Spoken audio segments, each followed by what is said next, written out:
So hi, I'm Allan Stratton, and maybe you know some of my other books, Chanda's Wars and Borderline, but the book that I'm going to talk to you about today is my new book, a very different kind of book, called The Grave Robber's Apprentice, which is an adventure fantasy. It's kind of funny, parts of it are scary. I'll give you a first sentence. Years ago, in the Archduchy of Waldland, on a night when the wind was strong and the waves were high, a boy washed ashore in a small wooden chest. That's the first sentence of the book, and the boy is called Hans. Now, one of the things that's really kind of fun about this book is that they've put really great spot art at the beginning of each of the chapters. I'm going to show you some of the characters that you'll be meeting in The Grave Robber's Apprentice. This is the grave robber Knobbe the Bent, who discovers the box with Hans inside it. Knobbe decides to take the box and its jewels and to raise Hans to be his son, to be a grave robber. Hans, of course, doesn't want to be a grave robber. He knows that he came from somewhere far away because of a crest on the inside of the chest, and he longs to find out who he is and what he was born to do. One of the other major characters in the book is a young woman called Angela. She's 13 years old, she loves puppetry, she's very lonely, and she's also very scared because this man, the evil Archduke Arnulf, wants to marry her for her dowry and then dispose of her. Take a look at his hands. Now, those hands aren't real, they are iron. He's a very tough guy.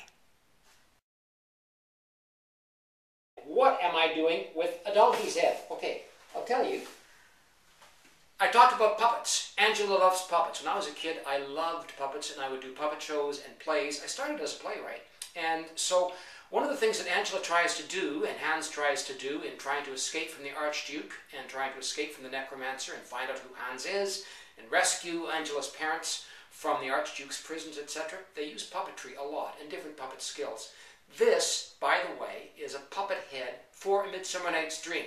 Some of you may know Midsummer Night's Dream, and it's the donkey's head, and I'll show you how some puppets are made. This particular donkey's head is made from a hockey helmet. So it's kind of fun how you can make things. This is the inside of the hockey helmet. You know how there's a mask in front? There's a mask in front of the helmet, and that is the grid is lifted up, and that then is gotten in place and held in place.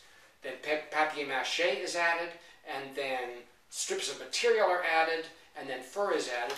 Next thing you know, you've got yourself a donkey's head. So people often ask me why I became a writer. When I go into the schools, I'm asked, why did I become a writer? And I'm asked, who is my greatest inspiration?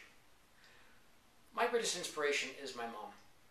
My mom is the bravest, most courageous person I know. She left my father when I was very young and raised me with my grandparents. And at the same time, she achieved wonderful things in her career. But I always knew that she loved me, and I always knew that she cared. And when I said I was going to go into theater and become an actor, she was extraordinarily supportive of me. And then when I became a writer, supportive of that too. Always, always encouraging. So she is my greatest inspiration. And why did I write? Well, I was pretty alone when I was growing up.